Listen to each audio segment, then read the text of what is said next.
cyane. Bishop Karege yaravuze ngo microphone ngo ni igipimo cy'ubwenge. Iyo baguhaye microphone baba bagiye gupima ubwenge bwawe. Ese umuntu afite ubwenge bupanze neza. Afite ubushobozi bwo kuvuga muri public cyangwa.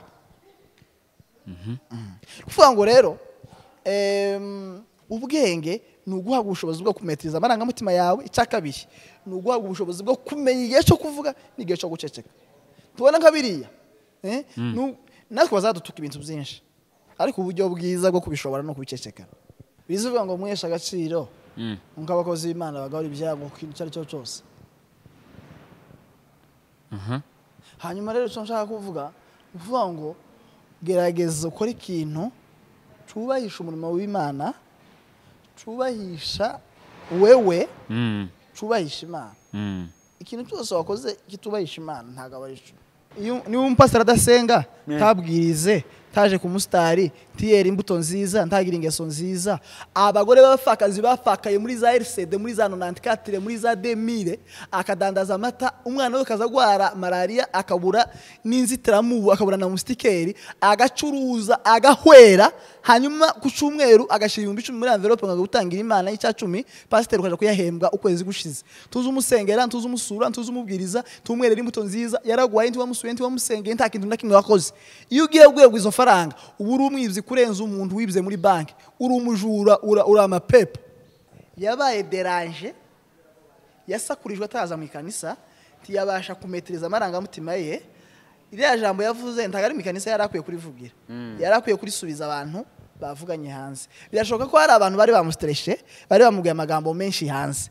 Hari uburyo rero bwo kuza kubasubiza hanze, hanyuma mu ikanisa akahabwiririza Yesu, umusaraba, kupfa no kuzuka kwa Yesu, ubuntu bwa Yesu, amahoro turonkera muri Kristo Yesu, abamwizera ico bazabona n'abatazamwizera ico batazabona. Ico bazabona. Nukuvuga rero hariya ni ibintu byamusakurije ari hanze, tiyamenya ko yaje mu ikanisa avugira ikintu atagombaga kuvugira mu ikanisa. Guys, bakunzi b'iwacu Nani TV, muraho mumeze neza, turabaramukije cyane. Tugeze iminsi tutabaheza ibiganiro, ariko no munsi twagarutse. Nijyaje mu dukunda gukoresha twavuga ati abatameze neza mwihangane, uyu munsi nubwo bitamera neza, ejo bizagenda neza kubera Imana. Tajoro ridaca, tamvura idahita. Waba uri mu bibazo, waba ufite ingorane zikugoye, wizera Imana, Imana izagusubiza mu mwanya wayo. Kandi Imana ntabwo yakwibagiwe, Imana ntabwo yagutaye, pfa kuba uyizeye gusa, imbere ni heza. Kuko mibona imbere ya kamera y'Iwacu Online TV, turi kumwe n'umupapa mwiza, ko muramubona benshi ko baravuga ati ninde, araberewe cyane. Tugaye kaze. Murakoze cyane. Araberewe cyane, abadukurikiranye bashaka kumenya ugiye gutanga ikiganiro ari we. Hari abakuzi, hariho n'abandi batakuzi. Hari abakoze subscribe bunyine, hari abakuzi kandi macano, ariko abakoze subscribe tubaje kubashima cyane. Mukomeze muri bwa rumwe mu bwa rukundo. Nawe ureba kino kiganiro kuri subscribe kugira ngo udushigikire iterambere ryacu n'iterambere ryanyu, kandi ndizera ko imbere ni heza. Pastor, turakwiyegereje kandi cyane. Murakoze cyane muvandimwe. Iwacu Online TV ni televiziyo nziza abantu benshi bayishigikiye kandi barayikunze. Murakoze. Nayo abantu ufite imbungenge ko abantu batayikunze. Abayikunze bariho ariko n'abatayikunze bariho. Televiziyo turayikunze cyane. Ugira umugisha. Hanyuma nitwa Pastor Ntagawa, no abantu benshi niyo mazina banziho, kubanzi hafi ya bose niyo mazina banziho. Bakamenya rero nk'umuvuga butumwa umupasiteri ukiri umujene. Ahantu mwese kujya kubwiriza muri Nazarene i Remera, wari wayoboye aravuga ati uyu muvuga butumwa arasa neza mu buryo buri physique, ati kandi no mujene uri smart. Ndavuga ati sawa, ndi smart mu bintu byose. Imana iraza kumpeza n'ijambo riri smart, murakira ijambo riri smart kuko ndi smart no mu buryo buri physique. Okay. Pastor, murakoze cyane. Yeah. Turagukunda, urabizi. Ejo narakwandikiye kuri telefone ndakubwiye ati Pastor ndagukunda, kubera iyo umuntu yakora imirimo myiza tuboreka gukundwa. Ngeze iminsi nanitegereza ibikorwa usigaye gukora muri no minsi, cyane cyane hari amavideo yasirikiye uvuga ubutumwa bwiza, hari amakanisa menshi wagezemo, Foursquare twaragukurikiranye, ni ibiterane byinshi wagiye ukora ahantu hatandukanye za Uganda na hano mu Burundi. Byukuri no muri Kenya umva hasigaye kugira muri Amerika gusa ariko ni byiza kandi turagukunda. Ese warugize iminsi uri mwivuga butumwa, warugize igihe batagukurikirana ibiganiro byawe, ari ikiganiro twigeze gukora igihe kimwe cyane wagere gitangira urabyibuka byagenze neza kubera nyine impamvu zitandukanye, ariko ubu nyine tugeze kure, tugeze mu 10 ko tureba kugeza mu 11 niyo nza kubwira abandi akavuga ati nani mfite abakristo yeseme je uyoboye abakristo nanje ndirevera ese umuntu uyoboye abakristo 10,000 kurumva gute naje bazonsengera baturushaho oya Yesu no barusha warugize iminsi mu ivuga butumwa, ivuga butumwa ryagenze gutaho waruri? Ivuga butumwa ryagenze neza muri rusange, nari mperutse Buganda ahantu bita Imbarara na Kivale no mu Rwanda. Hanyuma ayo mavuga butumwa yose araryoshe kandi ni meza, kuko cyane cyane buriya umusaruro w'ivuga butumwa ntago ari amafaranga, si n'ubwinshi bw'amashyi waronse kuri tele, n'ubwinshi bw'imitima yahembutse. Birizivuga ngo iyo hari umwe mu bapagani ngo wizeye Imana ngo mu ijuru haba ibirori, haba umunezero. Uvuga ngo zimwe mu mpamvu zituma tubwiriza ubutumwa bwiza ni ukongereza umunezero mu ijuru, ni ukuactiva umunezero w'abana b'Imana mu ijuru. Ijuru rero rigutegerejeho umunezero, uvuga ngo muri wowe habitsemo stoke y'umunezero w'abana b'Imana, ubwoko bw'Imana. Imana igahaguruka, abamarayika bagahaguruka, bagakoma amashyi ku bwa Samuso ko arantu yabwirije hagira umwe wizera. Kenshi rero abantu bavuga iyo babwirije ntibabone umusaruro w'ibitenge n'imyenda n'ibirato n'amafaranga, bavuga ko ivuga ubutumwa rya ferinzi. Ariko ivuga ubutumwa riferinga iyo nta mutima wizeye cyangwa se hari umutima wahindukiye. Nta nubyo ngo Yesu ngo yarabwirije ngo bamugabira inka, ngo Yesu ngo yarabwirije ngo amare kubwiriza ngo bahita bamugurira ngo ibitenge ngo ashiye ngo nyina. Hari nawe akazabwiriza akamukubita agacika. Bivuga ngo hari abantu yiza kubwiriza ngo bashaka kumutembesha ku manga ku gacuri ngo banyura mu myanya y'intoki, aracika Yesu. Kubera iyo mpamvu yaratanze ubutumwa busa ngaho abafarisayo abatambyi n'abanditsi abapasiteri n'abarevera tibabyishimira kuko yaravuze ibiri mu mitima yabo, avuga ati mwebwe muzamushaka koza inyuma, imbere hasa nabi.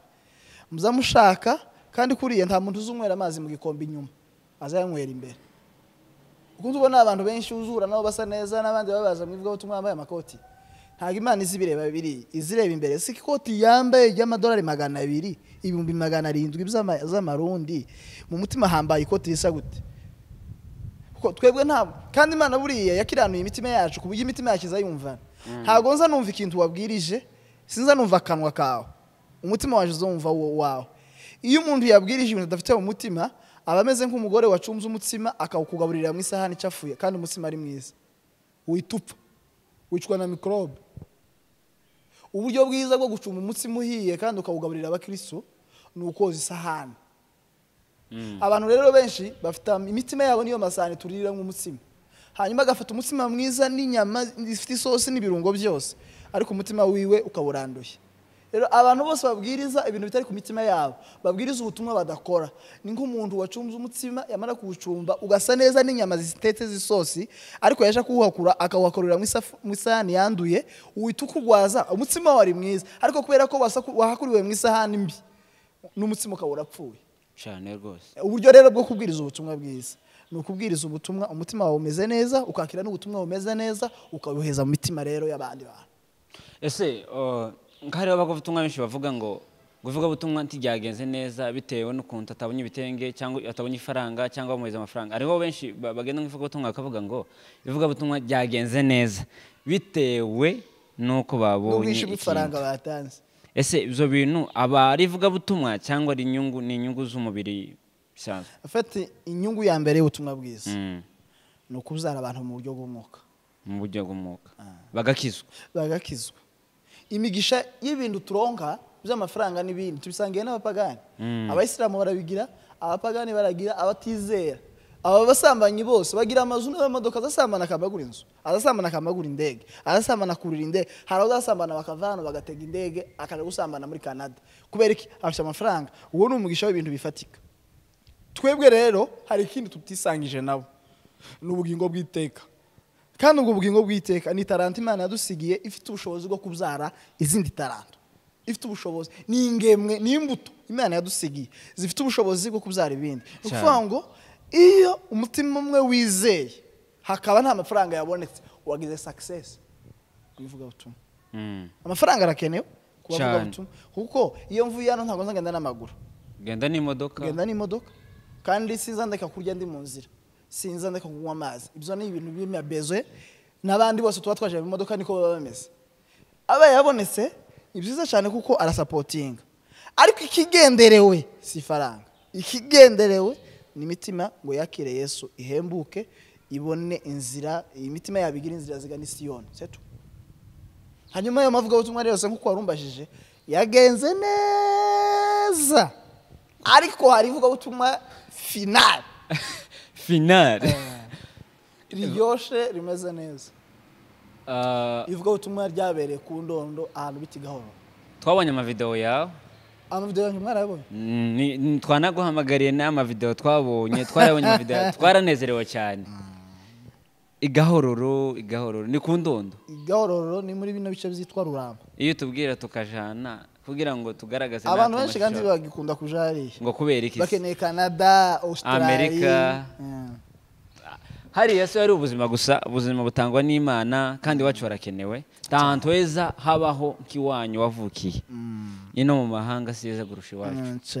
Ivuga butumwa wageze Gahororo hari hameze gute mpuruya abadukurikiranye kugira ngo babashe nabo kunezerwa. Nagi Gahororo mbere yuko ngenda twadufitanye rendezvous ko nzoja kubasura nabo mwaravugana ko barahunze bamaze guhunga bahungira ahantu bitwa kubwegera.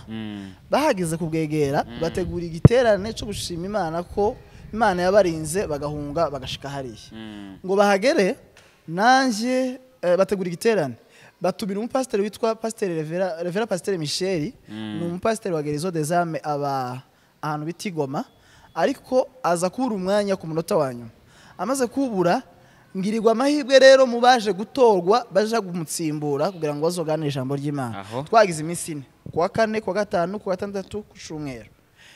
Kubwa amahirwe ndasa n'umuntu Imana yari yatumye yajanye urufunguzo rwo kubasubiza Gahororo, kuko nabwirije iyo iminsi 3, iminsi 4, umunsi wo kuwa 4, kuwa 5, kuwa 6, ku Cyumweru bahita batangaza itangazo ko inzira yabonetse yo gusubira ruguru. Kuri bo njewe ndurufunguzo rwasubiza mu gihugu, ndurufunguzo rwasubiza ku itongo iwacu. Baranezerwa baravuga ati ikintu tukoze Imana igukoreyemo ibintu bikomeye. None turatasha ariko nitugeraho tuzotegura umukutano dushima Imana ko Imana yatugejeje yasubiye kudusubiza hariya. Kuva bagiye rero twakomeje kuvugana ku matelefone kugeza ubwo rero twaje gupanga gahunda ko nzagenda mu kwezi kwa 4 k'uyu mwaka. Ariko amatariki twari twapanze twaje gusanga ari amatariki ya Pasaka, kandi urabizi ko ndi umushumba nagombaga kuba kwikanisa. Ngo birangize tuza gufata rero gahunda ko tuzagenda icyumweru cyanyuma cy'ukwezi kwa 6. Muri uko kwezi kwa 6 rero nibwo nari ndi Bugande, nari Mbarara na Kivale. Navuyeyo pitanza nyura plane nyura mu Rwanda ndara ahantu bita mu Bugarama, haba mu representant legal w'umudamu ngo ni Nyabami inshuti yanjye afite kanisa yitwa Kingdom. Mushiki umugabo umwe witwa Mwungura wa Alarme umuririmbyi wa kera ukomeye cyane sigaye abahanzi. Hanyuma naje kuhava nkomeza Uvira ambwiriza muri Methodiste, kanisa yitwa Methodiste Penuel, ndabwiriza ko 6 no ku Cyumweru. Kuwa mbere kare bari bohereje umuhungu witwa Valere ava Igahoro aza kuntega hano ngo anzamure. Aranzamura rero twagiye ari kuwa mbere nari ndi kumwe n'abandi bahungu twari twavanya witwa Mukamanyura. Turagenda turazamuka imoto zizazisigara ahantu bita mu Rubanga. Naho twaherukiye rero kugenda na moto. Ari asigaye no kugenda n'amaguru. Ese wagiye za Uvira uca za plane? Nuguca Uvira nkamanuka nkaza aho bita za Mutarure, i plane yose umushyashya wose. None ukagera ahitwa kubwegera niho hari umuhanda ukomeza ugera mu isoko yitwa Rubanga. Hanyuma iyo soko niho moto zitugeza hanyuma tugafata imizigo yacu tukayiheza abafrerokazi bakayikorera mu rugega. Bamara kuyikorera naho twarukiye imizigo yacu twese tuzamuka n'imirenge turara ahantu mu muhana wa frero nta kibazo. Aho ahantu twaraye hari nko ku Gatara, nta matara yari ahari, nta kirago. Mwajyanye hasi twamye tujyama aho ngaho gusa. Hanyuma bo rero abafrerokazi bari bafite imizigo yacu bo bakomeje banyura iyindi nzira. Twaje guhurira ahantu bita mu Gifuni bukeye kuwa kabiri. Turi ahantu mu Gifuni, tuhageze rero mu Gifuni twageze nko mu saa 3. Ayo izo saa 3 rero baratwakira badushuriza amazi. Mbere yuko banshuriza amazi babanje kumbeza amata mu gikombe cyitwa Simuyu. Igikombe cyitwa Simuyu urakizi? Tachonse. Antukizi. Kimeze gute cyo gikombe? Ni igikombe cy'umuhira aba ari igikombe kinini. Gifite umutemeri. Bakacuzuza amata. Yinka yakamwe adatetse. Bagasukamo gusa amata atetse. Na amata adatetse bakamye. Nuko ama bakama aho ngaho bakagushirira mu kanwa. Mana we, reka kunkumbuzi wacu. Bamba rero amata ndanywa mare kunywa amazi ashushe ndoga idusha ibiri inyuma y'inzu. Ndoga mare koga umutsima uburahiye, umutsima yita gatimbo. Gatimbo yiwacu bashokoye bakabanza ugashokora ukajabika ukajaburura ugatwija ukanika ugahura ugasheburura ugasheba ifu bakayanika hanyuma bamare kuyanika umutsima ari ifu mwazavuga ngo yatuye kuvuga ngo no kuvuga ngo ifu ntago bayanitse ngo yume neza ariko ifu ya gatimbo abari umutsima kabisa umeze neza uryoshe. Turarya rero tusomera amata. Hari abandi bana bakobwa n'abahungu bari baje kudutega, bari bavuye aho twahatuje ahitwa Igahororo. Baraza baradutora bafata dushakoshi twacu b'abafrerokazi niho batuduhereye. Twama dukomeza rero umubano wacu n'abangaba. Nta kibazo aho twarabasanze niho batwaje amashakoshi baraye n'ukubiri natwe twaje guhura nabo nyuma bukeye. Nta kibazo rwose. Mana ishimwa cyane. Ndumva uvuga butumwa byaragenze neza. Turagera kuwa kabiri ma 18h baratwakira tuja mu mahombi bavuza ingoma bararimba n'amapendo abamama baranezerwa n'abapapa barakomeza bazana ibirago batema ubwatsi bw'itumujinja barasasa mu mahombi batitara twicara ku muzi w'iziko turota bazana amazi turoga turarya hanyuma turasenga kanya gatoya turaruhuka. Kuwa kabiri kuwa gatatu twiriwe turuhutse ku mugoroba naho tusenga kanya gatoya turaruhuka. Kuwa kane twirwa turuhutse ni mugoroba rero nijoro tutangira igitera cyo kuwa gatanu kuwa kane turasenga kugera nko mu saa 8. Kuwa gatanu rero twatangiye amaterano saa 5 z'amanywa tuyarangiza 18h.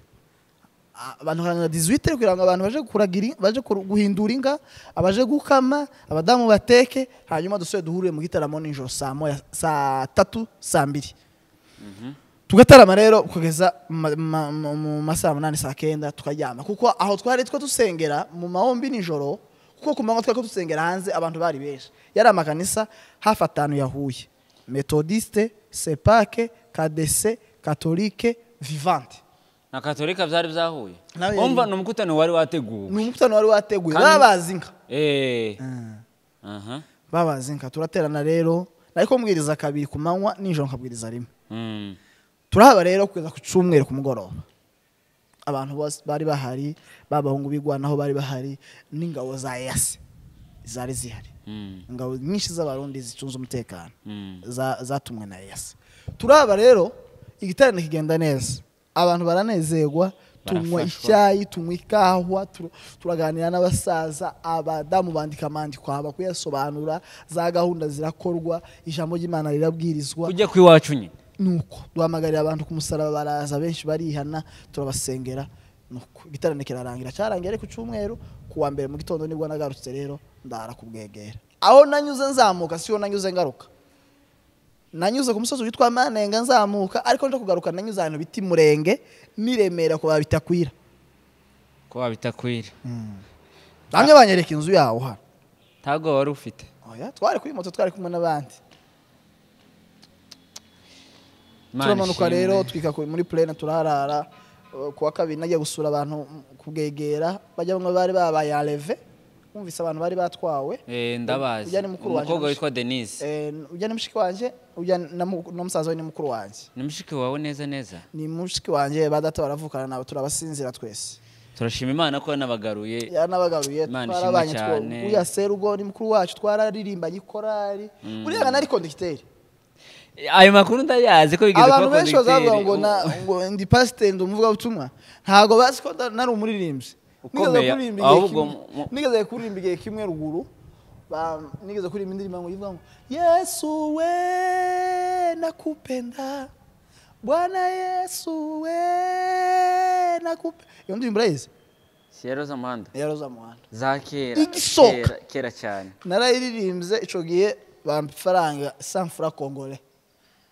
100 francs congolais ijana mpita nyigura Nouveau Testament igitabo Nouveau Testament cogi hari faranga zikomeye zifite agaciro hakibi faranga zitwa ngo ni imiri ibiri umuri umwe urayizo izo faranga waruzi ndazizi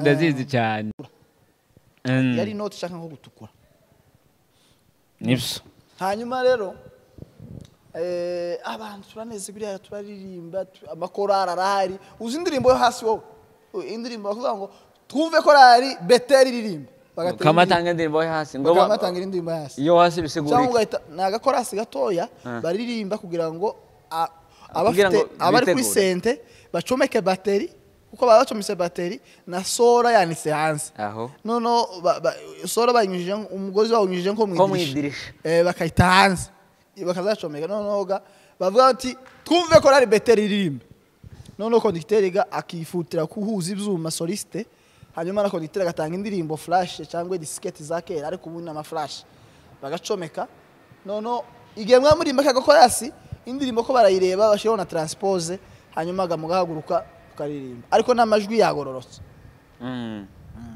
cyangwa kazamumva nk'abakobwa babiri bakamaterera icyarimwe nkuko mva ngo mbiyo undi nakamavuga ngo simama twende ndakamavuga hariya ngo nitumara kwambuka Yorodani none abambe gaterera umwe akarekega wabo agatera none pastor kubera ko waretse ikorari kuriya nico kintu nkunda biteye ubwoba urabizi ko nigeze gufungura cyane ndabizi ndacyari muri programme urampa intebe se tutangireho intebe hari ikibazo intebe imwe cyangwa zibiri intebe turazitanga ntacyo bitwaye n'abandi nabo bazitanga badukurikiranye kugira ngo babibe nibyo byiza cyane ngo ikintu ntekereza bwa mbere Imana nishobora kumpa ubushobozi ngatangira cyake ikintu nza mbona nzoshiramo imbaraga ijambo ry'Imana amasengesho korari amasengesho ijambo ry'Imana korari cyane twumva ijambo ry'Imana cyane turirimbe cyane ikorari gisimba ndagikundura biziko nsirimba ariko kuri ikorari imbere gisimba muri nje tubona abantu baririmbye ikorari bakaririmba tukaririmba tugahimbaza igisimba nta kibazo Imana ishimwe cyane basa noneho wari ruguru watubwiye mporo yaha badukurikiranye imuhira abasaza bameze gute baracyafite umuco wacu wo gusenga cyane ijoro bagakesha bagakonga ikorema itara se ni interesante hari ikorema akaba n'amatara ya petrole ryarinde bazashyiramo kantu kitwa urutambi nita bakarishira mu itorero bagasenga bakanezerwa saa kenda bagasengera ibyifuzo iwacu se biracyahaba twarabikoze byose ese bibanye n'umutekano wari hari iwacu nta kibazo cyari gihari twaranezerewe kandi twarasenze kandi ibintu byose byarakozwe abantu bakava mu mihana hakurya abandi bakava hariya abahungu bakaza birwanka bafite amatoroshi batsa bakinjira tugasenga barangiza bagataha Imana ishimwe cyane ariko pastor ijambo wavuze tugiye kurigarukaho umupastori mutoya w'umujene uri smart ese ninkere banga wakoresheje kugira ngo we pastor ukiri mutoya ugifite imyaka ingana uko kubera ko inze wa pastor cyane kubera namenyere iwacu umupastor bazatora umuntu mukuru w'umusaza wamenye utawe ibintu kera apana abajene bavuga ati ngo abajene ngo nyine ngo nabaseraza ngo ujya ngo ntaramenya gakiza ngo niki reba ngo abakoresheje cyane kugira ngo hashimwe Imana yampamagaye nkiri muto. Amen. Nkiri muto nari ko nzaba president w'igihugu wa Kongo. Wigeze kuba nagaza mbigira umuntu twabara ngo nishuti yanyu Mutabazi yagiye muri Kenya. Yari nashatse ejo bundi Imana ishimwe yamuhaye n'umwana. Nagaza mubwira ati ngiye nzo wa president. Ko papa yari chef. No nkiga nkumva njewe byanga bizakunda za president wa Kongo. Ariko uko iminsi yayigenda iba naje gusanga atari umuhamagara ariko ndi na president mu rundi ruhande. Uziko nk'ibigoma nari gisimberi cyo genda n'umunyeshuri ariko nta mafaranga menshi nari mfite. Nakaransirimba nari ngira ipataro imwe ya furungu. Furungu niki? Furungu yari ipataro ifite nk'ibintu by'ibyo ariko isa n'ifite nk'uturongo. Turongo. Ariko ikabi ikomeye cyane. Izo pataro rero nari ngira imwe ya furungu nakaza nije mu ikanisa uki. Harabamo twabana bakamavuga ngo yo ngo gica furungu ngo arahe. Vuga ngo iyo pataro bari bamaze kugira nk'indangamo. Bayo ipantaro. Hanyuma jewe nakaza mbabwira ati nje ndi numero 5 mu ikanisa. Nzankina kuri 5 ndi pioro mu mwuka hano. Ta pepo amapepo azoza kuma kiniriri. Nigeze kuyibwira umugabo umubyeyi wanje witwa representative Christian Mudashumura. Gikundi twabanaga niwe representative ubungu w'ikanisa twasengira nko nirama. Ndavuga ati jewe ndi numero 5 mu. Igisirimba nije mumbazana. Ndabito ufa umuntu wese uje nije numero 5 yawe. Abana bazakina utunimero twahari ariko jewe numero 5 ni yanje. Ufungano takintu cyo gutambuka. Fango bakazabona nishi bakanga ati gica numero 5 arageze. Ba numero 5 tubamenyereye ko ari abantu ba defenseur nta muntu ufa kumucaho. Ubundi ba numero 5 bino ntago bahuye nabi wacu. Ba numero 5 ba Arsenal na Real bazashaka kugenda nk'udushenga n'amafyeri. Ariko numero 5 wo kundondi wacu zabijombo. Yarashinzwe ibintu bitari byinshi. Icyambere ko ari uguhabura. Icyaka bino kuvuna guhabura. Nuvuga ngo iwe nta mafyera muri sifasi. Nukurinda izamu. Nuvuga ngo nugukubita akabumbu, akaza kubita akabumbu kakaroka cyangwe balo, kakitura mu mishugi mukagira ameza abiri mutarabona kandi. Bigasaba ko muje gutema undi murima cyangwa mugaseha ibigori cyangwa mugakamba undi murima kugira ngo muzobone ifaranga zo kugura kandi kabumbu. Hari n'abagabo bakazaturerega. Akavuga ngo muteme ngo azobaheza akabumbu. Mwamara ntabishure. Abantu bishure mu izina rya Yesu. Nibishure bahize mu madeni nibishure. Turi kumwe n'umukozi w'Imana. Nuvuga ngo rero ibanga nakoresheje rero kugira ngo mbashe kuba umupasi. Icyambere wamenya nuko kera ubutumwa bwatinze kugera iwacu. Aho bwahagereye hagiye hemera abantu bake cyane abantu bakuze. Kuko abasore bizo ko dukunda ambiance. Tukunda ibintu zo kwinezeza, kurya gusohoka, gutwika izivugo z'ubuzihari. Oyene ngo no gutwika. Hanyuma rero abasaza ne bagiye bakira ubutumwa bwiza. Bisa naho bigiye kuba ibintu by'abantu bakuze. Ariko ashimwe Imana ko iminsi genda yicuma niko abantu barushirizo gutahura ko umurimo w'Imana si poubelle publique. Ngo waje nk'abantu batize, ngo waje nk'abantu bafite imyaka 50 bagiye gupfa bashaje. Birizivuga mu bwiriza 12 ngo uje yuko umuremyi wawe mu minsi y'ubusore bwawe iminsi bitaraza. Iminsi mibi ni umusaza. Nvuga ngo uyu muntu afite umusaza imuhira, afite ibintu bibi, afite ni byiza umusaza atanga inama, ariko iyo umuntu ashaje kurya ubundi ubuzima bw'umuntu bugira classe 6. Classe ya mbere ni guhera ku myaka 0 kugeza ku myaka 15. Iyo classe ni ubuzima butagira amahitamo buyitigwamo n'abavyeyi. Iyo umuntu akiri kuri 0 cyangwa kugeza ku myaka 15 tazahitamwe aho yogoshera, tazahitamwe aho yigira, abavyeyi nibo bazahitamwe aho bamwogoshera, niba bamwogoshe kwafe. Iyo nyina yagiye mu isoko akabona gakanju gatukura aza kagura, kandi kujya kajya gakanju wenda umwana nakura kagira amahitamo tazokunda amakanje atukura, ariko kubera ko nyina ayakunda kandi abona ko yobera umwana we azahitamwe akayizana. Classe ya kabiri ni classe guhera ku myaka 15 kuza ku myaka 25. Ni ubuzima buhitamo kavuga ati nje nzo umukinyi, jewe nzokina kabumbu, jewe nzokiniki, jewe nzobiki. Hanyuma iyo myaka ni imyaka y'amahitamo.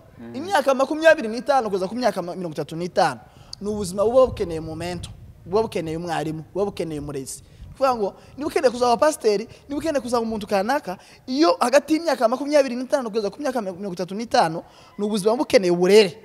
bakurere bakwigishe baguforme bagutaye bakwigisha icyiza n'ikibi bakwinjiza muri domaine yawe niba warahisemo kuzoba umudozi niba warahisemo kuzaba president niba warahisemo kuzaba revera ukaba inshuti n'umurevera ukabona umubyeyi kurera kugira ngo akuyobore mu cyenda kubaho. Flase ya kane ni ukuva ku myaka 35 kugeza ku myaka 45 cyangwa 50. Iyo myaka ni imyaka y'akazi ni imyaka yo gukora ugakora ukabika amafaranga ugakerea entreprise. Ubundi hari nigeze kubwiriza Bukavu ndi kubwira gitara nica basore bari bantumiye mbigisha umusore icarico n'ubwiza bw'umusore. Ubundi namenye ko iyo umuntu yakoze neza mu gihe ciwe aba yibika imbaraga zizomutabara mu gihe c'integenke. Iyo wakoze mu gihe cyawe neza uba wibika imbaraga zizogutabara mu gihe c'integenke. Iyo umuntu atakoze rero mu gihe ciwe iyo umuntu atakoze neza mu gihe ciwe aba ameze nk'umusore ufite ishati imwe azosengana ku cyumweru akagira ubunebwe bwo kwimesa kuwa mbere no kuwa kabiri no kuwa gatatu no kuwa kane no kuwa gatanu akavuga ngo azoyimesa kuwa gatandatu yamara kwimesa igahita inyagirwa azirirwa mu nzu atagiye kwikanisa areba ishati hayitonyanga amazi kubera impamvu z'ubushango n'impamvu zo gusubika imirimo. Abantu benshi impamvu badasubira inyuma badatera imbere nuko bazasubika igikorwa wakoze uyu munsi akavuga ngo reka ruhuke ngo azogikoresha. Stress ziva he? Stress kenshi zituruka mu bantu bakunda gusibiza ibikorwa. Iyo wasibije igikorwa uzokoresha ukavuga ngo igikorwa gukora none ukavuga ngo gusibiza ngo uzogikoresha bikubyarira stress. Kera tukiciga ku ishuri hari ukuntu umuntu bamubwiraga ngo profe cyangwa se nyine nk'umwarimu akavuga ngo muzakora examen mu cyumweru gitaha. Wabana ntwige tukoreye etide muri kino cyumweru ukavuga ngo uzokora etide ngo mu cyumweru gitaha. Hanyuma zose bigahurirana n'akazi kenshi ugakora etide à la veille ukazura rusoma kandi bitagikunze. Hari umugani w'ikinyamurengo uvuga ngo ntahene ngo izibyibuha umunsi w'isoko. Umuntu akaza hushawusha impapuro akaza ashaka gusoma amakaratasi page 200 mu minota 15 kandi examen igiye kuba tibzokunda. Uburyo bwiza rero nuko niba ufite examen mu cyumweru gitaha wamusoma uyu munsi usige revision bizokorohera kandi nta stress uzogira kandi uzokorikiza muri pause umeze neza. Aho kugira ngo uzokora ikintu à la veille wogikora mbere ukajyama hano hagati. Yego. Nibwo buryo bwiza bwo kwirinda stress. Hanyuma classe rero ya gatanu nukuvuga ku myaka 50 kugeza ku myaka 70.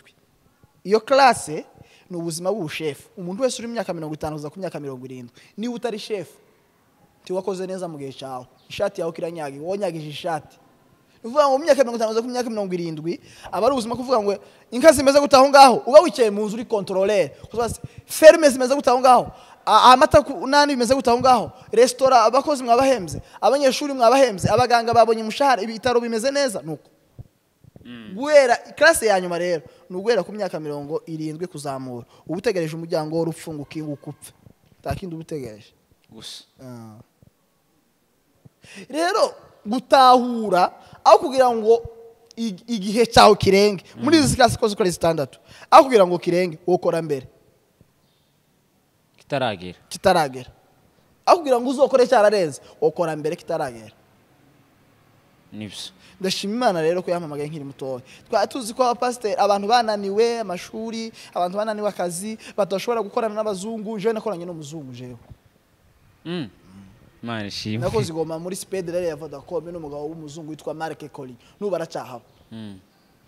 Ko ntabwo umurimo w'Imana ari poubelle publique ngo umuntu wananiwe amashuri umuntu wananiwe umuntu wakennye ngo ibintu zose zaramunaniye ngo reka ngo asenge tagaribyo. Umurimo w'Imana ukeneye abanyabwenge kuko uyu munsi birizivuga muri Zaburi ngo nguhaye amahanga ngo yategeke. Ntago uzategekesha amahanga kenshi hari indimi hari ahantu hamwe uzogera ntubashe kumenya kuvuga neza bivanye n'indimi. Yes. Umurimo w'Imana ukeneye abantu biga niyo mpamvu uyu mwaka utahanziga. Umwaka utanzatangira teology ko ntago ndayiga.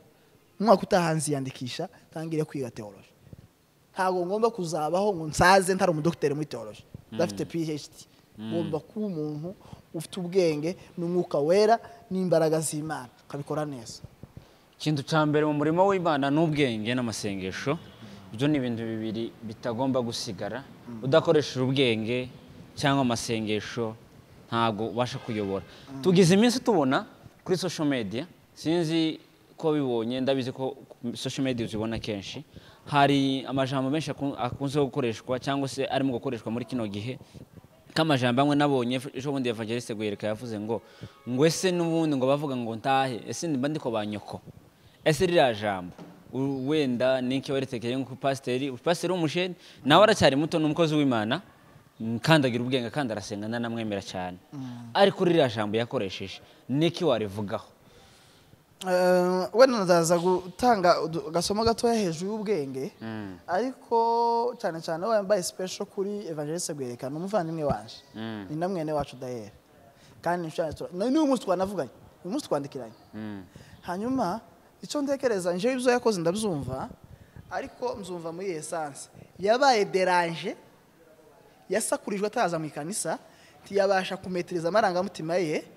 iriya jambo yavuze ntago ari mikanisa yarakwiye kurivugira yarakwiye kurisubiza abantu bavuganye hanze birashoboka ko hari abantu bari bamustreshe bari bamubwiye amagambo menshi hanze hari uburyo rero bwo kuza kubasubiza hanze hanyuma mikanisa akahabwiririza Yesu umusaraba kupfa no kuzuka kwa Yesu ubuntu bwa Yesu amahoro turonkera muri Kristo Yesu abamwizera ico bazabona n'abatazamwizera ico batazabona ico bazabona nukuvuga rero hariya ni ibintu byamusakurije ari hanze tiyamenya ko yaje mu ikanisa avugira ikintu atagombaga kuvugira mu ikanisa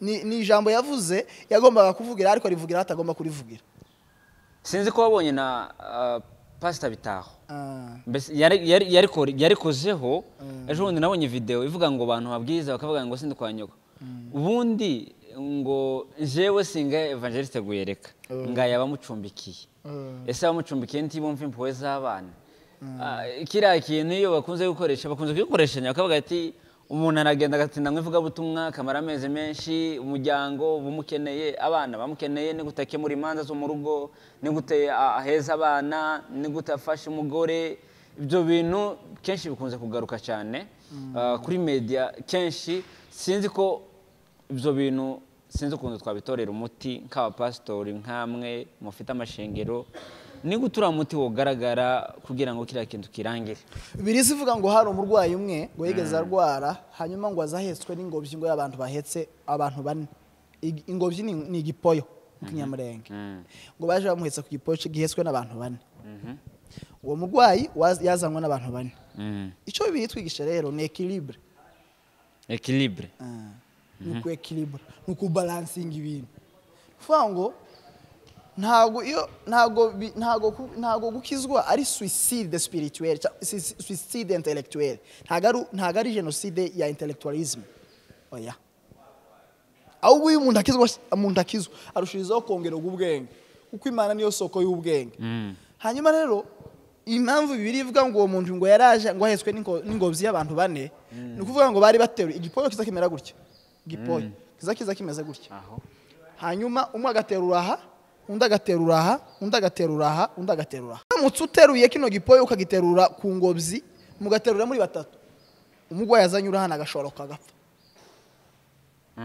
ariko iyo ukeneye gutera igipoyo neza umwe afatira undi agafata undi agafata undi agafata bakaba bane kazamuka ariko iyo mufashe muri babiri umwe azafata aha undi agafata aha umugwayi akaba yonyura aha cyangwa iyo mufashe muri batatu umwe agafata undi agafata undi agafata umugwayi azanyura hagatibuka cyo nshaka kuvuga ni iki niba ndi umugabo nje ufite umugore arankeneye ubutumwa bwiza burankeneye abana barankeneye n'umuryango urankeneye uburyo bwiza bwo kubwiriza ubutumwa bwiza no kubiterura zose cyarimo ukagira timing umwanya wo mu rugo umwanya w'ivuga butumwa umwanya w'akazi umwanya w'umuryango umwanya w'igihugu ukayekiribwa ugaterura igipoyo neza ukagitorera wese usko buriya n'abakristo dukeneye igihugu kiradukeneye ukwiye gukora umuganda ugakora isuku iwawe ndetse n'imiganda public ndavuga isuku rusange mu gihugu aba ari ngombwa ko tubikora cyane hanyuma rero biba byiza iyo bikozwe ukabiterura byose ukabiterura icari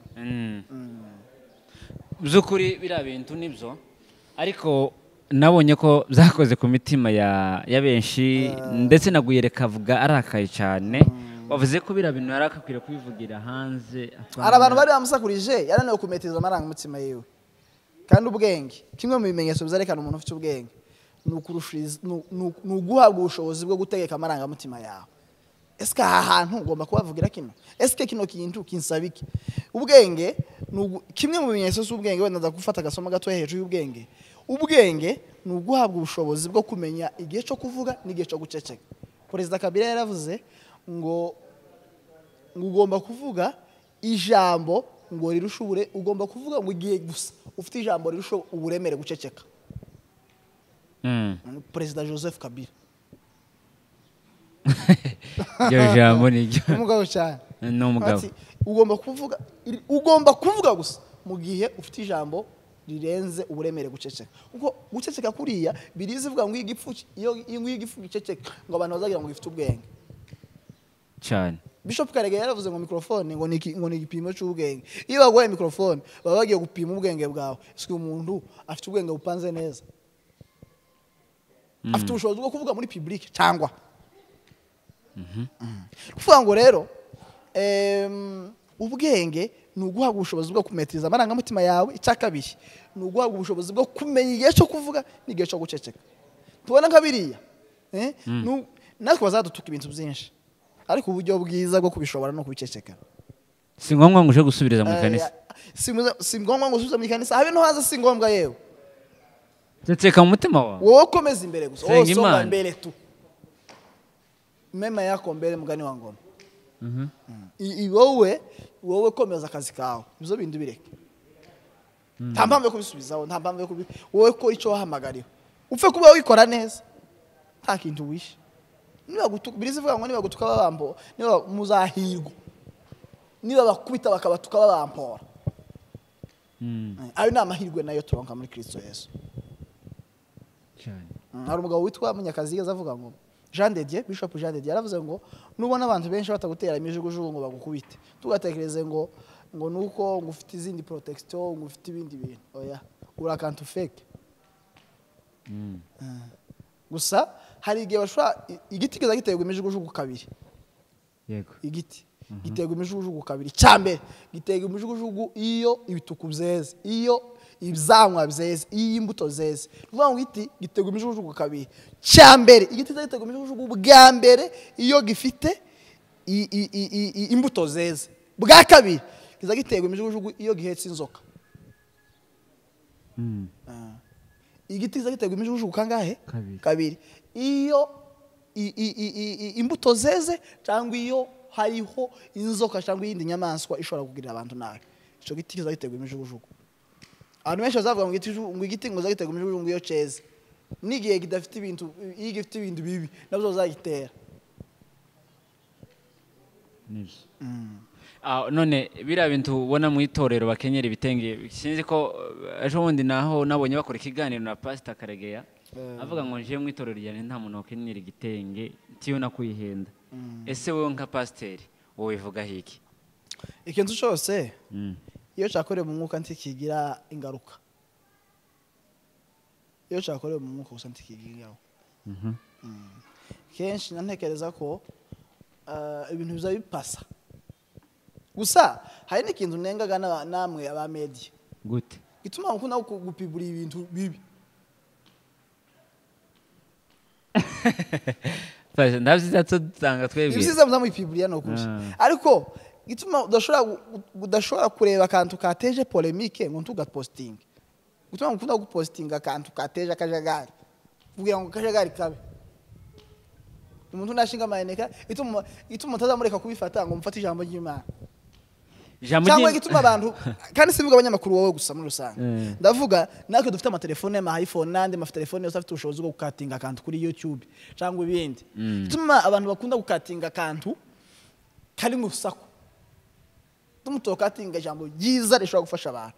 Ugakatinga akantu kosebye umuntu wavuze cyangwa nyine ngo gasebye umuryango we cyangwa abantu b'inshuti ziwe n'abandi muri rusange. So kibazo bagisubiza. Nijo gisubiza. Niho gisubiza umunyamakuru. Twebwe turakora akazi kacu, turafilm. Ugashiraho. Ushize ubutumwa bwiza. Ariko abagukurikirana cyangwa se babona nti usama iPhone yeze. None arahari bunyine ukamona kantu kamuga katinga. Ukamusanga wenda gahuje n'akandi kantu. Sinawe wanabikoze. Ugasanga undi muntu arabikoze ariko bakakwitira ko ari wewe kandi atari wanabikoze. Abanyamakuru babaye benshi. ubu nanjye ndi umunyamakuru cyane. aya matelefone yacu yose yatugize abanyamakuru ku ngufu usigaye winjira mu ikanisa ukabura fotoye, winjira ahantu ukabura filime, wabona umuntu ukabagize gute. none ibyo bintu rero bituma isi, kandi buriya isi ibyo kujya by'isi ni imico mibi y'abantu. isi zigi bibi, ijuru rikarya ibyiza. abana b'Imana tugaburirwa ibyiza, kandi kuburiye umuntu ntari hanze y'icyo yariye, umuntu n'icyo yariye. iyo wagaburiye ibitekerezo byawe pornography, ibyo kujya byawe ni pornography mu buryo buri intellectuel, uvuga ngo ubu warapfuye, umuntu n'icyo yariye gusa. hanyuma rero twebwe ku bana b'Imana ntabwo twemera gupostinga ibintu bibi, ntabwo twemera gupostinga ibintu bisebya undi, ntabwo twemera gupostinga ibintu zotera urugambo mu bantu, ntabwo twemewe, ntibyemewe. mbwira abanyamakuru bose bari ahantu hatandukanye, bose bafite amakamera n'ibindi, mwirinde gufata ibintu bibi. ese ubundi ko muvuga ngo abanyamakuru, ikibazo ngubaza ni kimwe, iyo wabikoreye mu itorero siho bibera, kuki mwemera ko biba? bamubwire hariya mu ikanisa ntago haba abanyabwenge gusa, haba n'ibipfu byaje kwiga ubwenge, hanyuma bigakora ibintu by'ubupfu babira ngo byakoze ibintu by'ubwenge. rero ibyo byabereyeho by'amakosa nta mpamvu yo kubipostinga, nta mpamvu yo kubikora, nta mpamvu yo kubifilima. akwiye ubundi bimwe mu mibanire myiza, hari isi zitandatu Imana yabitse nk'ibisubizo by'ibibazo twibaza. isi zitandatu Imana yabitse ibisubizo by'ibibazo twibaza. isi ya mbere ni isi y'amavi yawe, isi yo gusenga. isi ya kabiri ni isi y'ubwenge bwanditse, isi y'ibitabo, gusoma ibitabo rikwara n'ijambo ry'Imana. isi ya gatatu ni isi y'akazi, gukorera amafaranga. isi ya kane ni isi y'imibanire myiza n'abantu. isi ya gatandatu ni isi yo kumenya kuvuga, isi ururimi rwawe ukomeje gukoresha ururimi. isi ya gatandatu ni isi y'ikoranabuhanga. iyi ngiyi yani icyo nenda kuvuga, hari imibanire myiza n'abantu. amwe mu masomo rero ashaka kugufasha kubana neza n'abantu ni ukurushirizaho gushaka icyiza mu bwinshi bw'ibibi yakoze. niba ntagabo agira amakosa menshi, ariko rero akantu kamwe keza azakora ugafate ugahindura inyundo yica ibibi byiwe, ushakisha kamwe keza azakora kagweza imbaraga zo kwica ibibi zose akora. rero mu materaniro rero n'ahandi habe n'umuvuga butumwa, ntugomba gushaka cyane amakosa yakoze, shaka icyiza nubwo cyoba gitoya cyane mu bibi byinshi yakoze, aba ari cyo umuvugaho, aba ari cyo umushimiraho. umuntu yaravuze ngo umuntu ntabura icyo aheza mugenzi wiwe ngo basi azamuvuge neza ngo azabamutwerera ikintu gikomeye. sinzi ko wenda ijambo nakubashije nakorese biriya bintu bakora mu itorero, gukenyera, kubyina igisimbo, kutariko ubu nyine basigaye bagiye za maheneka, niba ari maheneka yabo nyine. biriya bintu mu itorero Bibiliya irabyemera? bizuvuga ngo mwesha agaciro ngo abakozi b'Imana bagabura ibyago ku kintu icyo ari cyo cyose. hanyuma rero icyo nshaka kuvuga ngo gerageza ukore ikintu cyubahisha umurimo w'Imana, cyubahisha wewe, cyubahisha Imana. ikintu cyose wakoze kitubahisha Imana ntabwo aba ari cyo. kuko namenye ko habe no kuja kubwiriza njewe ndamuvuga tumurabizi, mbere yo kuja kubwiriza abantu nzamaza nkasaba Imana abantu. uburyo bwiza bwo kubwiriza abantu ni ukubanza gusaba Imana abantu. iyo ugiye kubwiriza abantu utabanje kubabwira Imana iziba kwima, kuko nta yindi nzira yo gweza imitima y'abantu utanyuze kwa Imana, kuko imitima y'abantu bose mu kiganza cy'Imana. iyo ugiye kubwiriza abantu utabanje kubasaba Imana, bizivuga ngo abigisha bigeze gusaba Yesu ngo azobigisha gusenga. Yesu arabwira ngo muzamuvuga ngo data twese turi mu ijuru, izina ryawe ryubahe, ubwami bwawe buze, icyo ushaka kibe mu isi kuko kibe mu ijuru, que ta volonté soit faite sur la terre comme ça se fait au ciel. ukuvuga iki rero? kuvuga ngo ntabwo tujya dusenga Imana ngo izo dukeneye ibiduhe. tujya dusenga Imana mbere yuko dusenga Imana tukabaza Imana ngo Mana niki ushaka ko tuba. hanyuma Imana yakubwira ngo je ndashaka kuba iki ngiki, ukacinjirira amahombi gasasa, ukabwira Imana ngo Mana namaze kumenya ko icyo ushakaho ari iki ngiki, none ndakigusabye, emera gikingurire kize kingereho. rero ntabwo zo tubwira Imana ngo dushaka barizo tuba, tubanza tugasaba Imana ngo Mana urashaka ko tugusaba iki. Imana ikatubwira ngo icyo nshaka ko musaba ni iki ngiki kuko nicyo ukeneye. uzi ko hari igihe usaba icyo udakeneye. gute wowe hari ikintu uzosaba Imana ibintu zose wasabye Imana yarabiguhaye oya ye nuko kenshi wasabye kuko udakeneye imana yabimpeza zose nosera kwisaba iki kandi nuko kenshi uzosaba udakeneye hari igihe umuntu azasaba isukari Imana ikamubwira ngo akavuga ngo akeneye ikiro cy'isukari Imana ikamubwira ngo njyewe ntabwo ntangaza detail ukeneye uruganda ukeneye sikleri ukeneye uruganda rw'isukari ikaguheza hari igihe uzaba amafaranga yo gukodesha inzu Imana ikakubwira ngo nta mafaranga y'inzu ukeneye akazi kugira ngo uzabishura inzu Imana ikaguheza akazi kuko irabizi ko niba wasabye amafaranga yo gukodesha inzu uyu munsi ejo uzoyikodesha kuzobura icyo uyiriramo usuze ukeneye ngo amafaranga yo kurya numara ukeneye amafaranga yo kwishyurira abana n'ayo kubavuza Imana ikakubwira ngo ibyo byose wawe usaba ukeneye ikintu kimwe gusa ukeneye akazi Imana ikaguheza akazi kagakemura ibyo kurya kagakemura ikibazo cy'inzu kagakemura minerivare y'abana kagakemura ibitenge by'umugore ibintu byose ikaguheza kimwe Imana ntizikunda gutanga detail iziranguza izambiguheza une fois pour toutes izitanganguro nibyo hanyuma tugiye kugana ku musozo w'ikiganiro badukurikiranye ndabashimiye kandi mukomeze mudushigikire pastor none abantu cyangwa se umuntu ukora ibintu bitemewe mu itorero kuvuga amagambo adakenewe cyangwa se imbyino idafasha abantu mu itorero ni iki rero jambo bamubwira ndabizi ko hariho benshi badukurikiranye kandi baguma bazabibona bazanayimbaza kenshi ariko uriya muco ugomba gushyira mu itorero tugatambira Imana mu buryo bushimishije kandi Bibiliya ivuga ngo mukore icyo umwami ashaka kuko nicyo natwe dukeneye kuko ntabwo wakora ikintu kibi ngo kugira ngo wakoze ikintu kibi nimba wakoze ikintu cyiza ndavuga ati wakoze ikintu cyiza kandi nawe nubwo turi mu mubiri uvuga turiya muntu afite umwuka kiriya kintu yakoranye umwuka cyangwa uriya ni umubiri ni nk'iriya jambo bababwira abo abantu ni ukurushirizaho kwihesha agaciro no guhesha agaciro umurimo w'Imana barushirizaho kugira ubwenge ubundi ubwenge mu magambo wenda nk'abiri kugira ngo tuze dusoza ubwenge ni uguhabwa ubushobozi bwo kubona isi nk'uko Imana ibona definition ya mbere y'ubwenge ni uguhabwa ubushobozi bwo kubona isi nk'uko Imana ibona mbega Imana irabona isi imeze gute irabona isi ikwiye gukora iki isi ifite ubuhe bukene igisubizo cova he mbega ni ukuvuga ngo iyo umaze guhabwa ubushobozi bwo kubona isi nk'uko Imana ibona utangira gusangira n'Imana ibyifuzo z'uko isi ishaka z'uko Imana ishaka kwiba donc ubwenge ni uguhabwa ubushobozi bwo kubona isi nk'uko Imana ibona hanyuma ukaja muri yangere yo gutekereza igisubizo cy'ibibazo byo mu isi ukabitekereza hamwe n'Imana mbega Imana irabona ko isi ikeneye iki ishonje iki ibuze iki ifite iki ikeneye iki kugira ngo ibyo bisubizo byose biboneke iyo habwa ubwo bushobozi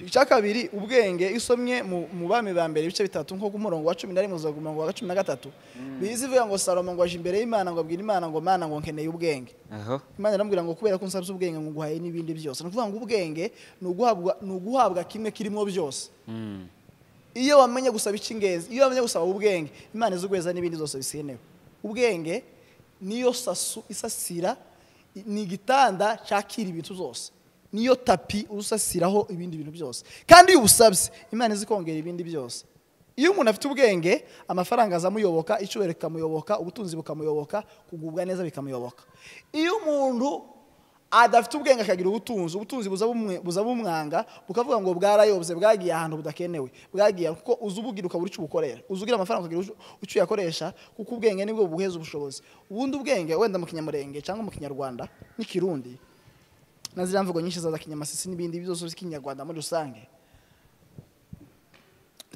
dushobora kubitandukanya ariko nko mu Gifaransa ni sagesse la sagesse est la mise en pratique de toute la connaissance acquise la sagesse est la mise en pratique de toute la connaissance acquise kuvuga ngo nugushira mu ngiro nugushira mu bikorwa ikintu cyose uzi kandi mu buryo bwiza niba warasomye ijambo ry'Imana ikavuga ngo ntuki ukareka kwiba uwamigiza mise en pratique ya connaissance hari abantu rero benshi batagira ubwenge bagira gusa ubumenyi ni ikintu wamenye gusa ariko udashobora gukoresha ariko bihinduka ubwenge ryari ubumenyi buhinduka ubwenge iyo ubwo bwa bumenyi bwafashe utangira kubishira mu bikorwa none nkubaze umuntu w'umudokiteri wize ikiganga akamenya ko kunywa itabi bizangiza ibihaha akarinywa afite ubwenge cyangwa afite ubumenyi ntabwo afite iki afite ubupfu afite ubumenyi gute yamenye gusa ko kunywa itabi bizangiza ibihaha ariko nta bwenge afite kuko ntabishira mu bikorwa none muganga akabwira ati mureke kunywa inzoga umuntu wize ekonomi yamara akagira abagore 6 kandi kujya abagore 6 ni ikibazo ekonomi ziceza mu nzu kubera iyi mpamvu nta bwenge abafite ufite ubumenyi wize ekonomi ariko ntabwo uzi kujera ntabwo wagize mise en pratique y'icyo wize ufite ubumenyi ariko nta bwenge ufite kuko ubwenge no gushira mu bikorwa iki ubumenyi wize yes ndavuga ngo abantu bose bafite bakora umurimo w'Imana babikora n'ubwenge babikore mu bwitonzi bashishoze bamenye icy'ingenzi basenge cyane bamenye icy'ingenzi umwuka mubi bawirukane bamenye icyo bagomba gutanga icyo ubundi ka bimwe mu bimenyetso bitatu biranga umuntu ufite ubwenge cya mbere ni ukuba inshuti y'abanyabwenge iyo uri inshuti y'abanyabwenge urushirizaho kumenya icyo bakoresheje kugira ngo bagere heza ikindi cya kabiri ni uguhabwa ubushobozi bwo kuyobora amarangamutima icya gatatu ni ukumenya kuvuga ahakenewe no guceceka ahakenewe hanyuma ikindi ni uguhabwa ubwenge ni ukubaho ubuzima buzana impinduka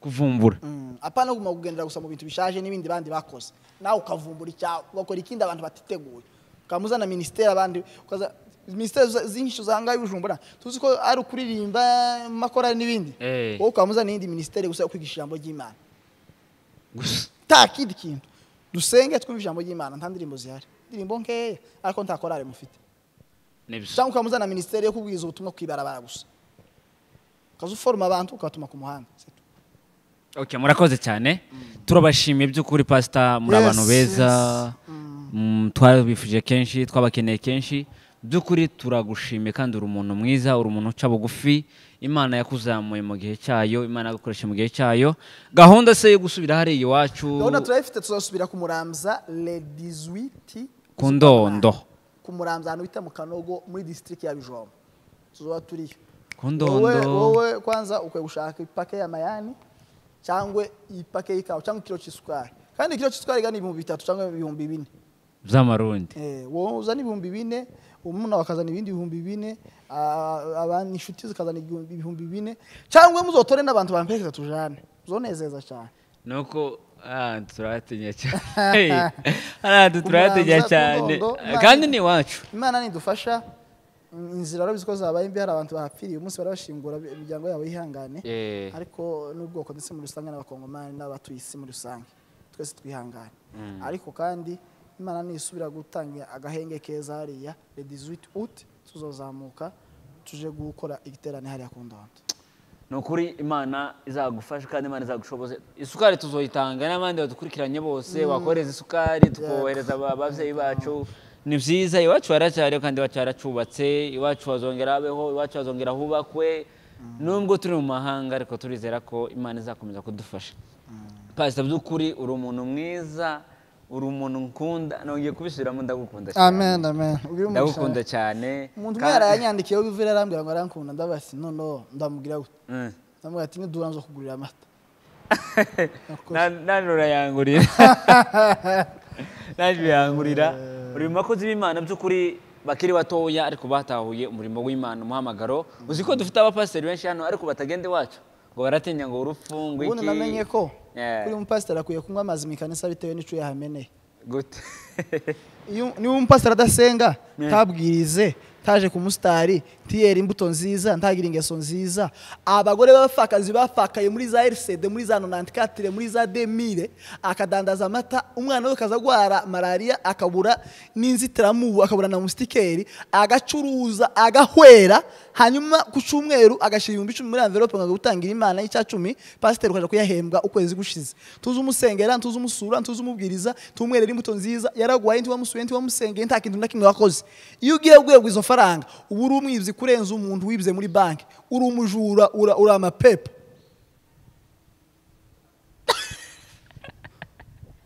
pastor birizivuga ngo udakora ntakarya niko bimeze nukuvuga ngo umupasiteri rero udafite izo caractère tazabwiriza tagira ingeso nziza hagati y'abapagani tasura abakristo tabwiriza ntasenga hanyuma akamategeza gusa ngo ala fait du mois ngo bazomuhembe uzohembwa amafaranga y'umugore w'umupfakazi wacuje amata akayakura ibufira akajana muri plaine akajana ifizi muri insécurité agiye gupfa ngo bazoye guhembe uri umujura wowe ukwiye kunywa icyuya cyawe ubwinshi bw'amazi unywera mu ikanisa ukwiye kuba bungana n'icyuya n'ibintu wahanywereye n'amazi wahameneye amazi umuntu anywera mu ikanisa akwiye kungana n'icyuya yahameneye niko abapasiteri sinzi ko bano bazongera oya bazokubabarire ariko uko niko kuri niko ijambo ry'Imana bariho ariko si benshi ariko bariho kuko nibyo kandi birakenewe pastor ijambo rya nyuma babwire badukurikiranye intama z'abakristo